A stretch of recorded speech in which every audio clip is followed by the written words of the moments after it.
நாம ஆட்சிக்கு வந்து சரியா 40 நாள் ஆகுது. அதுக்குள்ள என்ன செஞ்சீங்கன்னு கேக்குறாங்க. ஒரு லிஸ்ட் ஒண்ணு சொல்றேன் கேளுங்க. பெண்கள் பாதுகாப்புக்காக சிங்கப்பெண் சிறப்பு படை, 200 யூனிட் வரை கட்டணமில்லா மின்சாரம், போதைப் பொருள் ஒழிப்புக்காக தனிப்படை, குறுவை நெல் சாகுபடியை ஊக்குவிப்பதற்காக 134.83 கோடி சிறப்பு தொகுப்பு திட்டம், வழிபாட்டு தலம், ஸ்கூல், பஸ் ஸ்டாண்டுன்னு அதுக்கு பக்கத்துல இருக்கிற 717 மதுபான கடைகள் மூடப்பட்டன.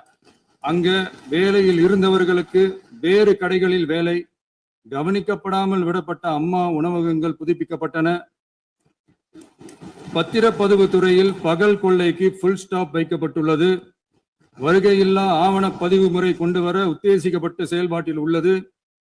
அரசு மற்றும் தனியார் மருத்துவமனையில் ஸ்கேன் மையங்களில் கருவுறுவதற்கு முன் மற்றும் பின் ஏற்படும் தவறுகளை கண்காணிக்கவும், மருத்துவ நிறுவனம் முறைப்படுத்தும் சட்ட விதிகள் பின்பற்றப்படுகிறதா என கண்காணிக்கவும், மருத்துவ மற்றும் ஊரக பணிகள் இயக்கத்தின் பயன்பாட்டிற்காக 40 புதிய வாகனங்கள் வழங்கப்பட்டுள்ளது. இதெல்லாம் சாம்பிள் தான், இன்னும் இருக்கு. இந்த வெறும் 40 நாளுக்குள்ளேயே இவ்வளவு செஞ்சிருக்கோம்னா இனி வர்ற நாட்கள்ல கொஞ்சம் கொஞ்சமா படிப்படியா ஸ்டெடியா உழைச்சி லஞ்சலாபம் இல்லாத, ஊழல் இல்லாத, பெண்களுக்கு பாதுகாப்பான, சுதந்திரமான, டிரான்ஸ்பரண்டான தமிழ்நாட்டை நம்ம சொந்தங்களான தமிழக மக்களுக்கு தர்றது தான் நம்மளோட ஒன் அண்ட் ஒன்லி டார்கெட்.